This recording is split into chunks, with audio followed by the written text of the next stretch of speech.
I do sometimes now like doubt anything that happened 20 plus years ago. Oh yeah. I do have to call you and be like, did we get in a fight in Project Challenge and somebody karate kicked you?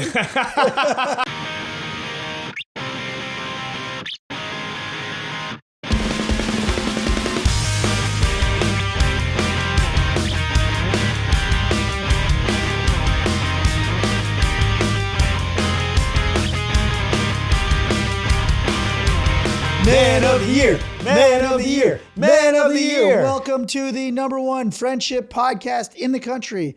I'm Matt Ritter. I'm Aaron Karo. You guys check out everything that we do at manoftheyearpodcast.com. We've got merch. We have other stuff. I don't know. YouTube links. You're wearing the merch. I'm wearing the merch. We should be friends. Karo, I saw a great movie yesterday. Okay. You're so not invited to my bat mitzvah. I'm halfway in. Yeah. It's right up our alley. Yeah. It's, I don't know, it just made me think, oh man, it's going through that whole era of your life is a lot of like cringe stuff, friendy, but I thought it was really well done. And it just so happens that I was watching it and then I remembered that she was one of the many proteges of our guest this week. You said she. Yeah. Sammy Cohen, the director. Okay. We didn't say the director. Yeah. So the director's name's Sammy Cohen. Okay. Who's awesome. But I think her directorial debut was an American High movie. And American High, for those of you who don't know, is a production company that does all teen comedies. There was a hole in the market for the old 80s style John Hughes, 16 Candles type movies. Nobody's really doing them anymore since American Pie. But thankfully, our good friend decided to buy a high school. Yeah, so it's Jeremy Garelick and Will Phelps that run the company. Jeremy's an old buddy of ours. He's got some great stories. I mean, he did a rewrite on the Hangover and never got any credit for it. Oof, learning about the new Hollywood laws that were changed because of him. Yeah. I almost was like, should I ask him about it? I'm like, yeah, it was great. You went for it. Yeah. And like just talking about high school in general, like you and I obviously are high school. We're pre-high school friends. Yeah. And so many seminal moments. Oh yeah. Some would say it's their peak of life. What do you think your peak is? I mean, I'm hoping that it's now. Yeah. I feel like we're cresting here. Yeah. I don't know. You had an early one in your early 20s. I know. I had an early peak, but maybe that was just. I think that was a smaller peak. Right. I think we're hitting the big peak. Yeah. This is K2. That was like an American peak. I agree. So we're going to talk about high school. We're going to talk about Adam Sandler. I mean, who doesn't want to hear about the Sandman? Like good Sandman stuff? Come on. I wish I was buddies with Adam Sandler. Maybe we can be. Maybe I usurp Garelick, like I usurp you. I mean, if you somehow stepping stone usurped to Sandler, it's fine. Yeah. That's the reason we're doing this. So guys, enjoy this interview with Jeremy Garelick and Will Phelps of American High. Jeremy, Will, thank you guys. Thank you so much for doing this. Good to see you. Good to see you. Can we still do the WhatsApp thing or is that? Oh yeah, what's up? No, I'm not participating in this. Well, you guys, Will, if you don't mind me asking, how old are you? 32. So you're 32. Jeremy, He's our youngest ever guest. His birthday was last week. Happy birthday! Mine's Friday. Mine's 28th. Oh, happy birthday, Matt! Thank you. So Jeremy's around our age. I guess I've been dying to know, like, you work with all these Gen Zers or whatever even the next generation is. Are you friends with these? Have you become friends with people of these much younger generations? And if so, what the hell is that like? No, I hate all of them. I literally hate every single person I work with and everybody from Gen Z. But to answer your question, I have, over the past 8 years, probably since Will was 20, so I don't know how old, 10 years maybe. I've spent more time with Will than I have with literally anybody else on the planet. We talk to each other, 1,000 times a day. We are with each other through kind of the ups and downs of what's going on in life. He has definitely become my best friend in terms of, just because we're talking to each other literally. And he was able to maintain, he's able to like deal with the insanity of who I am and kind of what we're doing as a company, and vice versa. And he is, are you Gen Z? What gen are you in? Well, I'm millennial. Yeah. So to answer your question, like when we have cast members who are 20, I'm now at the age where I can barely understand them. There's new slang that I have no idea. So it kind of trickles up, they'll be like, that's cap. And I'll be like, okay. I slowly start to understand it. And then I'll translate that to Jeremy and be like, it's whack. It's not good. So there's like a waterfall. And I'm like, what's that? Yeah, you're like, oh, what a bunch of herbs, man. These kids are a bunch of herbs. It's a 2-step process to get anything done, but it works. It's funny you mentioned that at Will's birthday, we kind of took we took everybody out to the pontoon boat, which did not work on this particular night. So we'll get into that later. But we were playing that game, movie actor, and then you have to drink.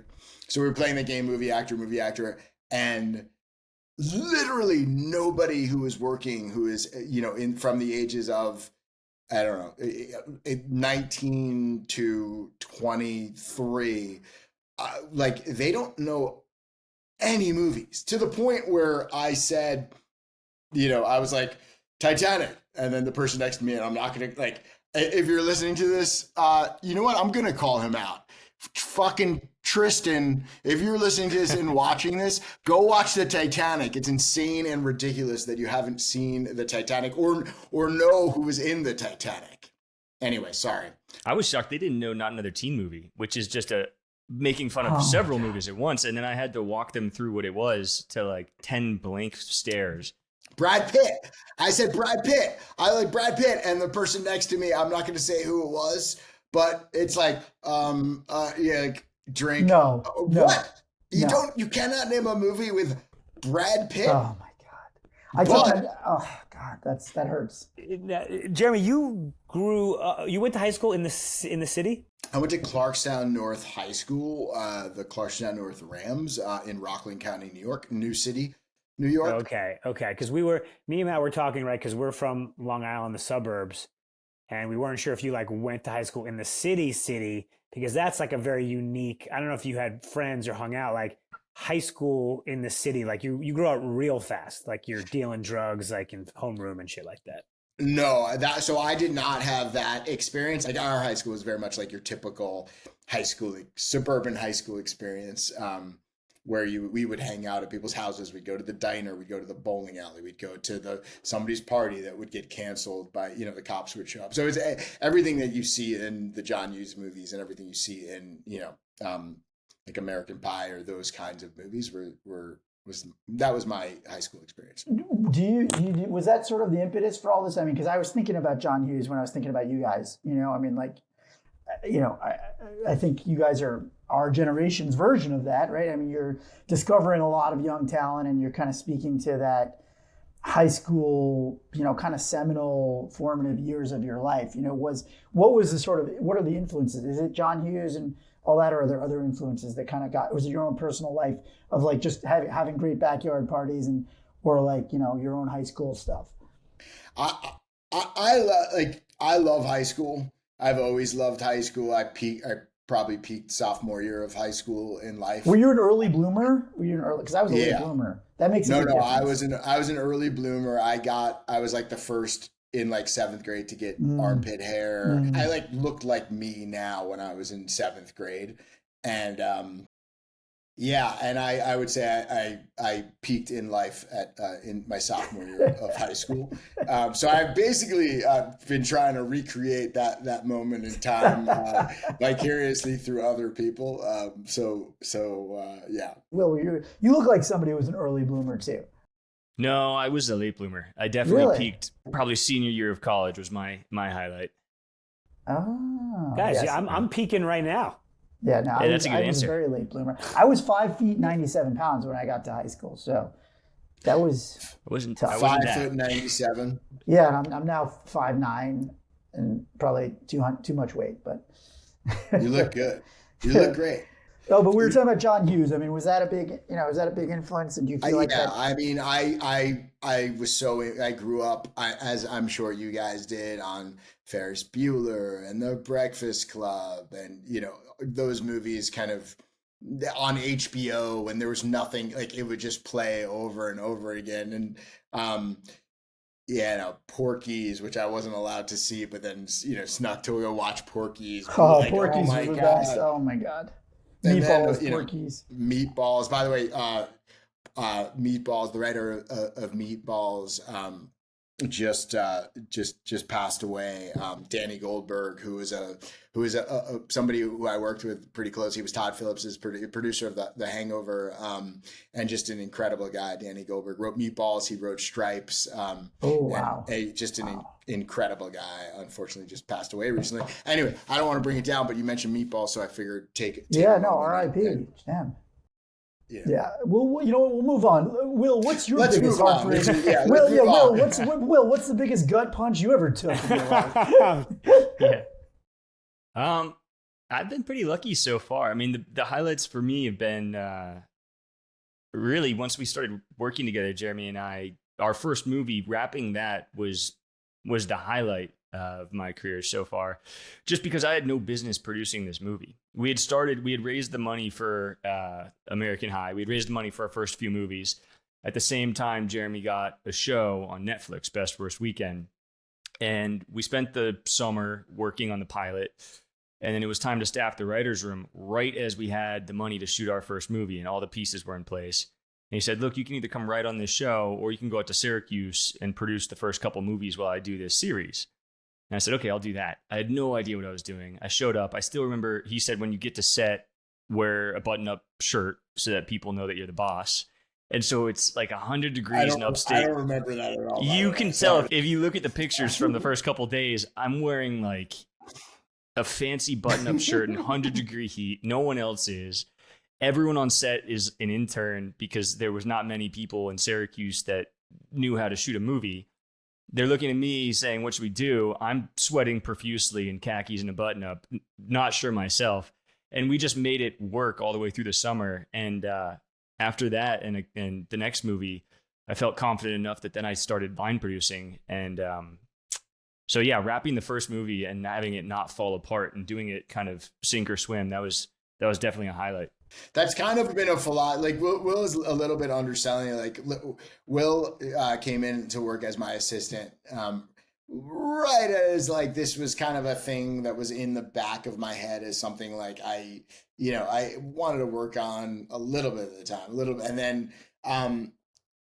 as he mentioned, I sold the show for we got the thing going, and then I sold the show to do for Netflix, and I literally was just like, go figure it out. And Will, who was at the time 22, 23 years old, went and he literally just built all the produced by himself like the first few movies, and that just the more he did and the more responsibility he took on and delivered upon. I'm like, do this now, do this now, do this, and now here he is. He's 32 years old. He just turned 32.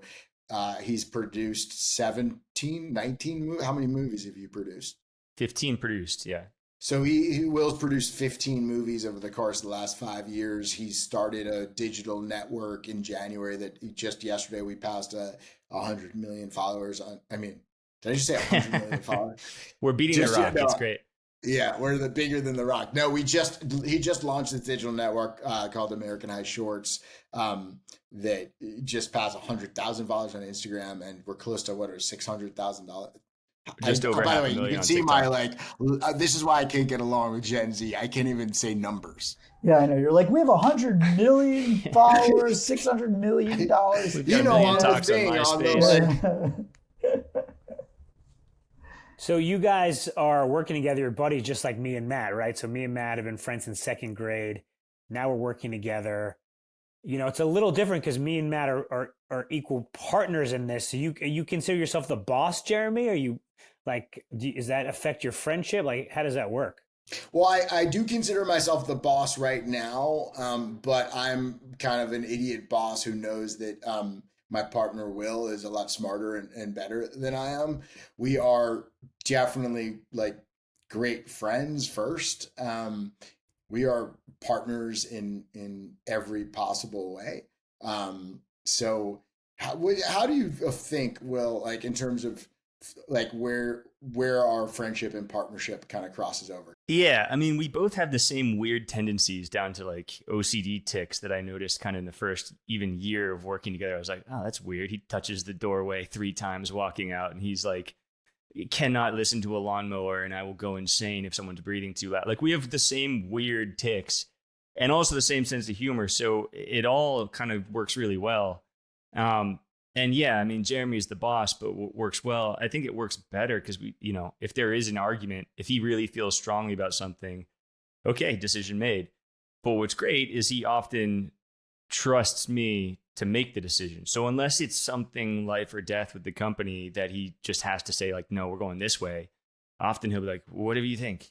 And that makes it really easy because we never really have to have a disagreement. I do think there's also like, it's really important in any partnership to have that ability to say, I mean, I don't know what your guys, like you guys are great friends since what grade? 2nd grade. So you have that friendship that like, but now you're kind of entering a business together, right? And when you're first starting off and it's really exciting and you're like, okay, we're getting into this business together, things are going to be fun. And you're kind of imagining what it's going to be like, but then suddenly you get an offer from so and so. You get an offer from. Can I reveal some of the things? That you, no, you get an offer from American High of $1 gazillion to come do a TV show. Now suddenly it's like, oh wait, there's money involved, and like. This is and your first instinct is, oh, we're best friends, like we're gonna get through this. But what I would encourage you guys, and I don't know if you have done this, and Matt, you're a lawyer, you are a lawyer / comedian, right? Is your friendship is the most important thing. It's like your friendship, and my friendship with Will is more important than literally are like if there was something that was going to involve like Will's health or my health or our friendship, then the business, like we can just say goodbye to the business. It's not worth it. And I think that like that's something that's really I think that's been very helpful for both Will and I as we're going. And I don't know, what about you guys? Like, have you guys worked out any sort of like prenup of like, you know, this is fun, but suddenly like, I would say I agree that it's just, we're just starting to like see it as a business almost. I'm happy to mediate this. Yeah. But we have a third party arbitrator that's going to, we're going to do like a feats of strength kind of thing to figure it out. I wanted to talk about high school friendship, you know, because sorry, great way to like, not a great segue. No, but I want to get into high school friendship because I want to know, first of all, if you think it has changed in any way, like the stuff that you're depicting, I mean, and just like on the level of the way that people interact. Obviously, they use different lingo, but you know, is friendship different, or is there just the universality of it? It's a little weird. Like the high school kids today are a little bit weirded out when I try to make friends with them. You know. The girls especially. Yeah, thank you. You're trying to pull a, what's that movie where the girl... Dazed and Confused? No, the one where the Drew Barrymore just... Never Been Kissed? Never Been Kissed. He's pulling a Never Been Kissed. I don't think Jeremy shows up when they go, look at the new kid. They go, who is that pedophile? Who's that grandpa? Will could pull it off. I think. Will could definitely pull it off for sure. How the high school kids changed. Listen, I think that... the things that were universal to us in terms of firsts, in terms of like, this is the first time we kissed someone. This is the first time we learned how to shave. This is the first time we tasted a beer. This is the first time we tried drugs. This is the first time we like this, this is the first time we learned how to drive. The first time we talked, discovered our parents weren't perfect. Those types of things are the same, it's the same. It's everyone wants love. Everyone wants to be accepted. Everyone wants to be cool. That's still there, like from the kids who we shoot movies with to, to my kids. My oldest is going to be 14. He's about to enter high school. So I have like I'm watching that happen every day. What's changed is the social media and the phone. And I assume that's a change for the worse or neutral. I don't know. I mean, I like speaking as an old man who, like, when I try to have conversations with people and they're got like this, and I get really pissed, or it is the most annoying thing to me, and it drives me absolutely fucking nuts when anybody I'm talking to is looking at their phone. It drives me crazy. So, which is why, like, when I'm in a meeting or when I'm trying to do something and where I'm actually trying to focus and think, I make sure that, like, the phone is down, it's off. You can't get in touch with me. Like, I get a gazillion texts a day. So, and like people think that like you need to respond to text immediately. I don't. I don't know if there's a million good things that have come out of the phone. Karo only likes the voice memo. He doesn't do the. Yeah, do you do voice memos? That's the hack. Voice memos. I do voice memos. It's in between the text and the call. Yeah. Well, let me ask you this too. We're talking about high school, but like, I feel like your movies. Doesn't high school kind of also fucking like suck for like 90% of people? You know what? I think you're right. I think a lot of people do. I think most writers and most scripts that we read were written by people who look back at high school and say, wow, that was horrible. That was a horrible experience. And I'm writing to make fun of all of the people I hated in high school. And I am coming from it from a different point of view. I'm coming at this from, listen, like looking at Ferris Bueller as Ferris Bueller was the guy I modeled my life after, in not only in high school, but in every decision I've ever made in life, so Val Kilmer his character from Real Genius, I love that. Like to me, like these are the characters who when I saw those movies, I was like, that's who I want to be. I want to be Val Kilmer from Real Genius. I want to be, Ferris Bueller.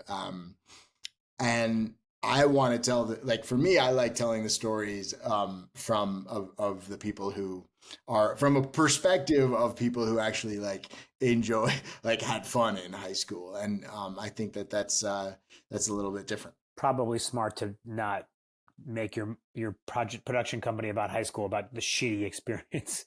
Yeah, but it's also wish fulfillment. Like a lot of what the movies that I write and the movies that I make are not things that I actually did in high school. Like I wasn't a drinker. I never did drugs. I was a pretty straight arrow for the most part. You have a lot of, you've worked with a lot of people that to me seem like they'd be great hangs, like great, like, oh, if you were just be like, who do I want to be friends with in entertainment? It feels like you've worked with a lot of those guys. Like, I want to talk about Sandman. Sandman seems like the most fun guy, like just on earth. I don't know. He just seems like the most. I would say Adam Sandler is a fucking amazing dude. He literally is. He could be on this, and he everything you see on screen and everything you hear in his interviews, everything. He's the guy who. He is the person. When I was 13 years old, I looked at Adam and I was like, I wish this guy was my older brother. And like, I kind of was like emulating, all the Saturday Night Live characters, and I was learning all of his DVDs. And when I met him probably 10 years ago I met him on a project. He read a script of mine. And there was somebody already attached to the script. And he read the script, really loved the script, but wanted to play the role of the person who was attached to the script. So then I was like in a little bit of a pickle. I just kind of let that die. And we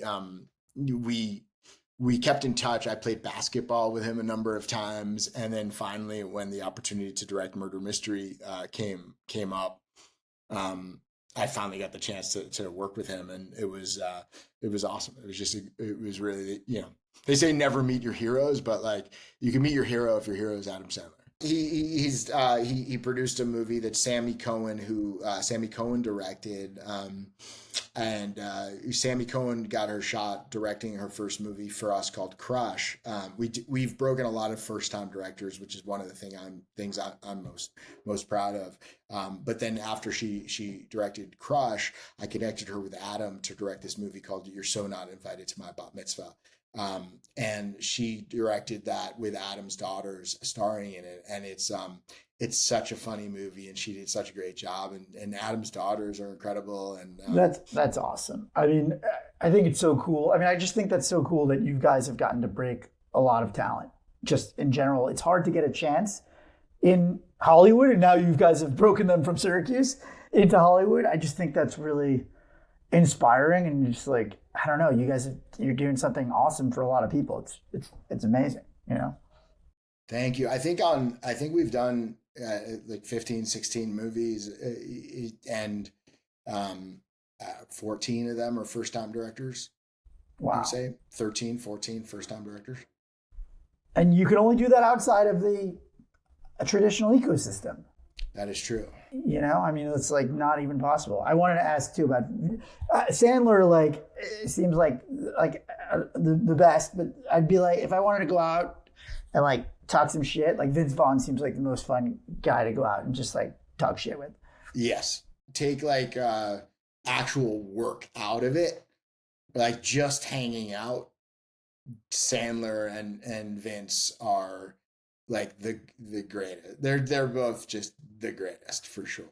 And Vince came to Syracuse to shoot some stuff with you guys, right? Was he like hanging out? I mean, was he going to bars in Syracuse? Like, that has to be crazy if you're like a Syracuse college student and you just like see Vince Vaughn hanging out at a bar. Do you remember the retreat story, Jeremy? I don't, but you tell it. We would wrap at like 10 o'clock at night, and he would keep everyone hanging out in the lobby of the hotel, chatting and shooting the shit until 3 a.m, like every night. He's the coolest hang. But we took him to the local dive bar that's right next to our studio. And we went in and we got a table, and it was a little discreet. People were looking, but the owner of the bar came over and was like, let me give you guys any appetizers you want. And so he gave us a table full of every appetizer they had on the menu, and then started inventing appetizers. We were getting like shrimp on Ritz crackers with cheese. He was just throwing shit together. And we were like, this is way too much. We don't need any of it. And then as we left, he just got like swarmed with people. Your involvement in the Hangover, is that something that like you like talking about, or you don't like talking about, or you're giving me a face? So I didn't like talking about it for a long time because I was at kind of the apex of my career and just the fucking just pit of my career at the exact same time. What's the opposite of apex? Nadir. Woo! Woo! Wow. Let's talk about high school. Woo.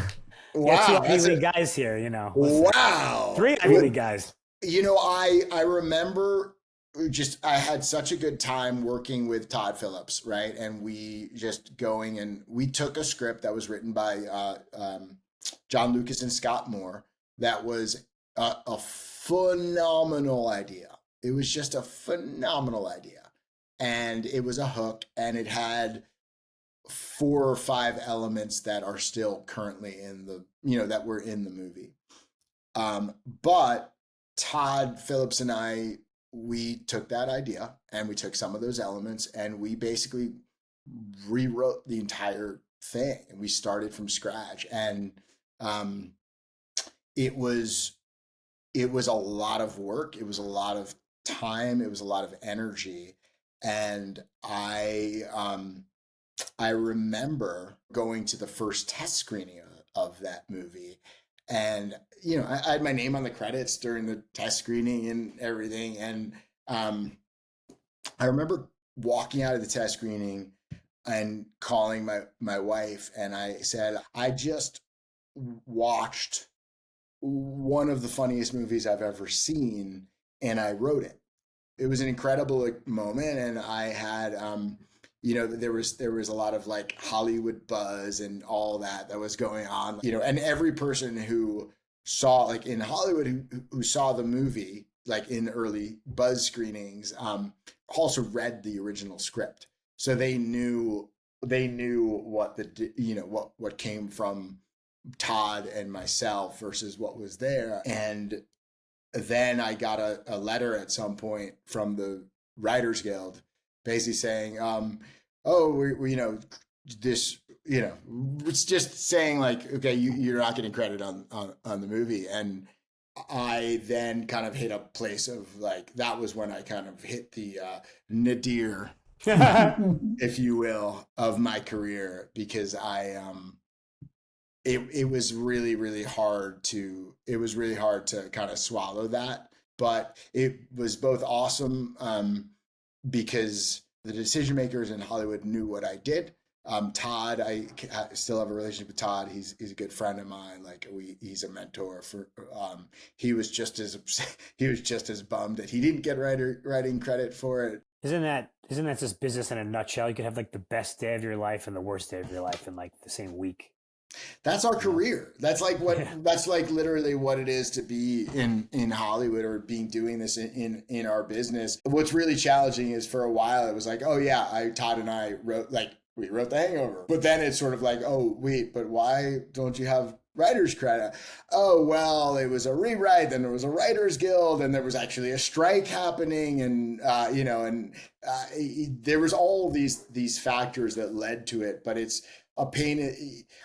When I was walking down, like even to this day, I'll walk down the aisle of a plane, and I'll look and like see people watching it on a plane and laughing, and I'm like, it's awesome. Like that's literally why I did it. It's just honestly, it's really like ego, a matter of being and like not having to explain to people about it. So yes. Do I like talking about it? That wasn't bad, I guess. I just wanted to ask you just about friendship, just bringing it back to your own friendships. You're doing all these movies at the core. It's like really about friendship. Does it make you, kind of reflect and go, oh, I want to be a better friend to my friends in real life, like making all these movies about friendship? How does that affect? Because I find that Karo and I, like, we've really done this pod and it's made me reflect on all my own friendships and try to improve them myself. Yeah. Will, do you want to answer that, or you want me Sure. to go? Yeah, I mean, in all of our movies, there's a common theme where, we're infusing it with a little bit of knowledge that we have being outside of high school for so long, where at some point the main character kind of gives that speech of, this is it. This is our last hurrah, because we're going to go off and we're both going to have great lives, but we're not going to see each other that often. And it'll be fine when we come home from school on the holidays or whatever it is, but let's live it up now. So, I've always kind of had that sense. When I was in college, I remember about to graduate and I pulled everyone in my friend group together and I said, look, we're going to work the rest of our lives trying to make enough money so that we can retire in the same neighborhood and goof around all day. But at that point, all of our backs are going to hurt. So like, this is it. We could all become billionaires and it won't be as fun as this next month. So like, let's make this count. And that's always stuck with me. And I know it's probably similar with Jeremy. So there's always somebody in a movie giving that Ferris Bueller type speech somewhere around like break into 3. Yeah, hearing you guys talk about your friends and talk with your friend where you guys are and the importance of friendship, that actually had a big effect on me. I'm bad. I'm so bad at communicating and setting time aside, taking vacation, like doing guy trips. Like those things are so important, and I'm so bad at those things because listen, like we're building a huge company. I've got 4 kids. We've got, we've made 14, 15 movies. We're doing this. We've got so much going on that like my 30s have kind of like gone by like that. And I have sacrificed my male friendships. I've completely sacrificed them. I don't like, we talk every once in a while and like, I don't have what I wish I had with my male friendships. And we try, but like, it's not the same, like, cause my kids need me, my wife needs me, my company needs me. I would just give a little bit of advice to people who are listening, is make sure that you have your friends, like your friend group, make sure that you have them on your speed dial, like your top things on your iPhone, because it's sometimes like when you're in a car, you're driving and something, and you're like, I just need to talk to one of my best friends or one of my friends. Like, you sometimes just go, like, seeing them in that top, what is it called? Like your favorites. Like sometimes just seeing them in your favorites, I think that's a really good reminder to be like, oh, I got to call so-and-so like that, you know? So, and also like, just tell your friends you love them, which I think is a thing that's really important, because we don't talk to other guys, you know? So we don't talk in the way that's like, oh, I'm sad. We're trying to normalize it. I know. That's why I love what you guys are doing. And I want to say to you, it's not too late, man. You know, like, it's not too late. You could literally start a, you know, annual whatever weekend with your high school buddies now. You know what I mean? And like, can you tell my wife? Yeah, I will recommend it. I will recommend it. I'm just saying, you know, it is. We hear that a lot, though. You know, you're like our typical person who says, like, you know, the family and the work, and it's 20 years, and it's like, you know, I didn't get to do that. It's like, we're still like, you know, you don't have to have, and it doesn't have to be a weekend trip, but like the text chain, you know, we're very much like, get that text chain back, you know? I love it. We, by the way, I did do a high school trip. We went skiing, and I brought Will. And so Will got to meet all of my high school. He was like included in all of with all of my high school friends, who were a bunch of old guys. 6 guys in a hot tub. It was a dream. I definitely didn't think that the hack we were going to get from Jeremy through this whole pod was speed dial, but speed dial. That's always right. On the cutting edge. Star 69. Got to star 69, guys. No, this was really awesome. We're huge fans of you guys, obviously personally, but also what you're doing on the big screen and the small screen. So we really appreciate it. That was amazing. That was awesome. Love you, Jeremy. Love you, Will. You know what's very interesting about high school and high school friends, and I think that's what the company is sort of based around. It's a time of firsts. Yeah, it's your formative years. You can never have another time period like that in your life. I mean, maybe college.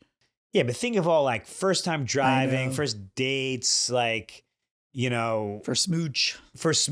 So the people you're with, if you're fortunate enough to have your high school friends, like ride through life like we have. Yeah, there's something I'm trying to say how I articulate it. Like, you were sort of there for that stuff, and that's important. Well, you know that person in a way that nobody else comes after that can really know them, because like you saw their initial transformation into like a full-fledged person. But it's also, you're like finding your way in this world in high school. It's also something like, not proof, but like, it's like, at least I can turn to you like, remember when that happened, right? Oh yeah. It's very funny you say that, because I do sometimes now like doubt anything that happened 20 plus years ago. Oh yeah. I do have to call you and be like, did we get in a fight in Project Challenge and somebody karate kicked you? Which, by the way, I have no memory of that. My memory is of you been talking about it. That was like 35 years ago. Totally. Now it does feel like some of it now is like, is that a memory, or is that just your friend selling you the same story over and over again, cementing the fake story? Well, you know, most of our memories are completely inaccurate. Yeah. No, of course. Yeah. I mean, all of it. But that is an interesting, that if you have a buddy there, at least you have a, what's it called? A primary source? Yeah. You got a primary source for all of it. Yeah. I think there is something special about that time in your life and the friendships you form, even if you no longer know that person at all, you still kind of do. They're still like, you know, like we joke, like you never really change. Yeah, never really change. But I feel like you still would always have a good feeling about them if you ran into them like 30 years later. Yeah. You know, if you were on a soccer team together or something. So guys, if you are fortunate enough to have your high school buddies, you know, don't take them for granted. Hit them up if you haven't talked to them in a while. Yeah. They want to hear from you. Check out American High. I believe all their movies are on Hulu. Jeremy Garelick and Will Phelps, thank you so much. Theo, I think we're clean here. Erroneous. Well, he's coming in. Erroneous with Thelonious. No, just clean show. Clean show. He's coming in from the top rope. Just got to get my voice in. Yeah. I love it. Guys, be good to yourself. Be good to your friends. Love you, buddy. Love you, buddy.